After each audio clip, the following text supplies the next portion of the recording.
What's going on, everybody? Welcome back to the channel. Jake Shavink here, and with Senior Bowl week really kicking off draft season for most, I figured it was just a kind of a nice time to kind of just maybe offer a little video on Senior Bowl week as a whole, and just maybe talk about just a few guys, or several who kind of impressed during Senior Bowl week.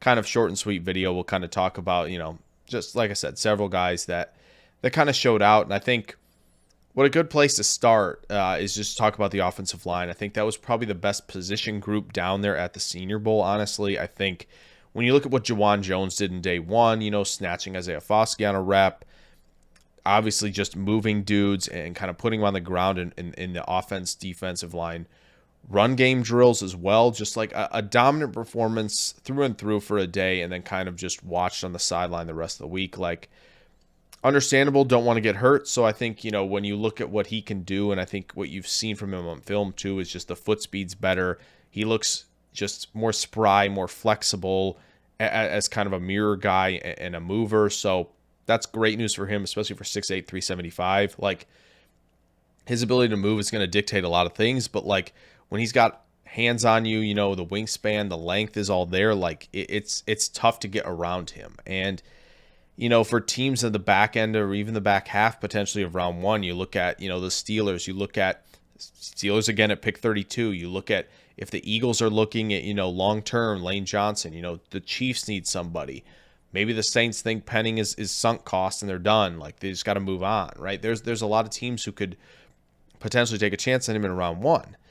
O'Cyrus Torrence, I think, was solid. I felt like he was draft stock impervious going in, the guard from Florida. I think you saw a little bit more from him in terms of reach blocking, in terms of his ability to get lateral and get up the field. When you're talking about zone, there's a lot of 90-degree out, 90-degree up, and I thought he did a great job there. He looks comfortable passing off in stunts, but again, he's also just got the functional strength in his hands where he can reset and gain leverage in tight.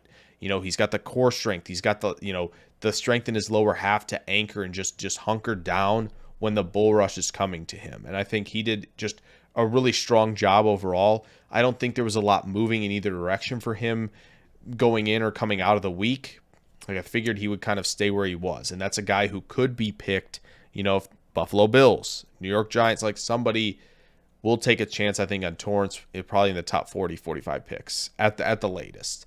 Minnesota center John Michael Schmitz also on the offensive line. I think when you look at centers in the class, I think he's far and away the top guy at this point. There was a guy I think who could have contended that went back to school, but for Schmitz, at 317 pounds, like, that's big enough and to handle, defensive linemen one-on-one if he's asked to do that. And he's proven he can do that, right? He's got the anchor. He can drop his weight and kind of lock out when he needs to.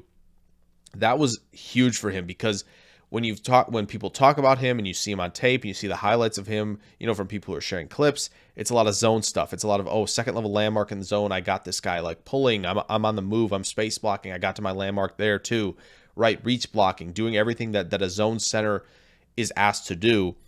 Plus, hey, I can hang in a phone booth as well, no problem. Like, that is good. And that's why I think he is really first round material. Probably won't go in the first. I think, again, Pittsburgh at 32. You look at the Rams early in the second round. There's a lot of teams around that area. Cleveland potentially, if they have age guardrails though. But if Ethan Posick leaves, like, there are a lot of teams, I think, in the top 50 that will take a chance on him for sure. Even though he's a little bit older, he looks refined in every facet. I want to mention a couple defensive linemen for sure. Keanu Benton, defensive lineman from Wisconsin. He's a true three technique. He's got the linear explosiveness, the pass rush moves, a wicked club move that he used multiple times throughout the week to beat guys in the one-on-ones. Like, he's there. We know what he is. Three tech. Put him in there in the 5-man fronts if you want, or in the 4-man fronts, but keep him off nose, I think. As long as you keep him in more of a pass rushing, attacking role, he's going to succeed. Ade Adebawore from Northwestern. He was a little bit smaller in terms of height, but even at 300 pounds, like, he is, he's able to play with better leverage because he's smaller, right? In terms of height, like, he can get underneath the pads really well and continue to drive and drive and drive. He was relentless all week long. Drove Notre Dame guard Jarrett Patterson back twice to a point where, like, he was in the end zone close to the field goal post. Like, Patterson was visibly upset, but Adebawore was phenomenal. I think he's definitely got the ability to stay in a role, potentially be a starter for a long time. When you look on the edge, I think obviously Keon White was boosted even before the practices began from DJ's big board, had him at number 8. A lot of power and explosiveness put into a guy who's 6'4.5", 280, who could probably play on the edge. Maybe you kick him inside, we'll see, but like he's very much on the round 1 board because DJ still got sources sprinkled into what he ranks and what he does in the mock drafts, right? So I think Keon White was obviously a big winner even before maybe he took the field. Will McDonald, I know like not as big as some other guys, he's a little bit lighter in terms of weight, but like when you just ask him to rush the passer, he's got the explosiveness, he's got the quick twitch, change of direction, he's got the moves too, win inside spin. Like he was giving Darnell Wright some issues this week for sure, and he can bend with the best of them around the edge. So I think, he helped himself certainly.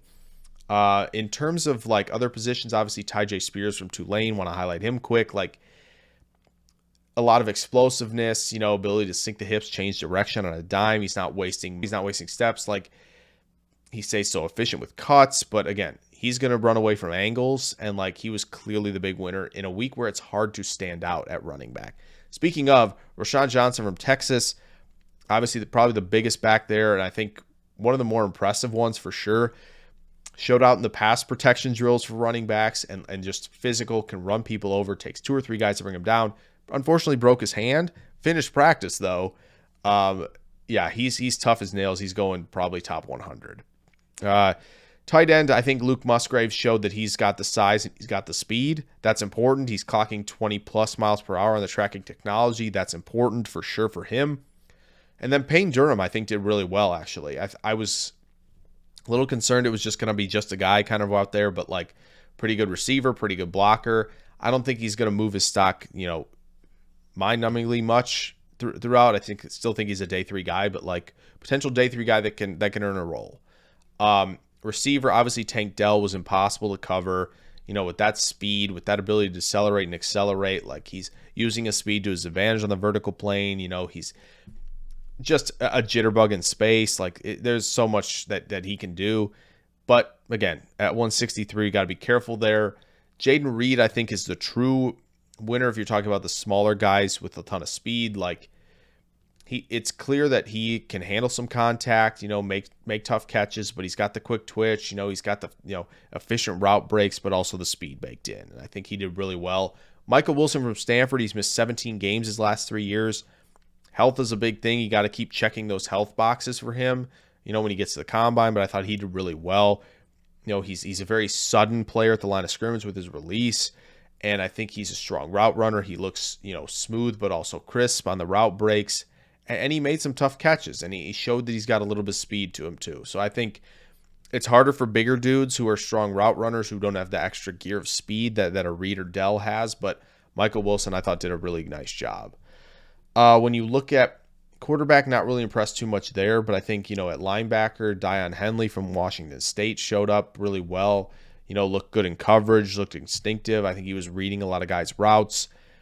And he's tough to block too. And so I think, again, linebackers tougher to show out, but I think Dion Henley did well there. You look at the defensive backs, corner. I think Darius Rush from South Carolina was running routes for guys. He was very clearly, vision was locked in. He's locked in on the right stuff with what wide receivers are telling you when they're running routes. Like that's very clear for me. He was also the fastest guy there in terms of the tracking technology. So very good week for him. I also thought that Julius Brents did very well. He's bigger, physical, long. He's going to make guys struggle to get off the line and press coverage, but he's got enough speed, enough twitch to handle, changing direction when he needs to, or, being able to clear out and kind of squeeze guys to the sideline vertically while staying in their pocket. So I think he did a really good job too. Sidney Brown, all over the field for Illinois. A little bit of a homer pick for me, but like, again, he's instinctive, he's tough. And I think, reading quarterback's eyes, easy come for him. Like he can play in the box. There's probably a little bit of roof to his game too, dropping the robber. Like he can do a lot of different things. He's a little bit smaller, but he's definitely got some thickness and weight to him. So I don't think you'll see a lot of problems from that standpoint. I thought the kicker, Maryland, Chad Ryland did well. Punter Bryce Behringer from Michigan State did well. There so many guys you could talk about, but those are the guys I wanted to kind of highlight the most as guys who kind of impressed me the most for the Senior Bowl. So if you like kind of shorter videos like this, let me know. Like and subscribe if you're new. Like, that's extremely helpful for me. We're on that road to 1,000, but I got a lot of stuff for draft season coming. So thank you guys for watching. I'll catch you guys in the next video, though. Farewell.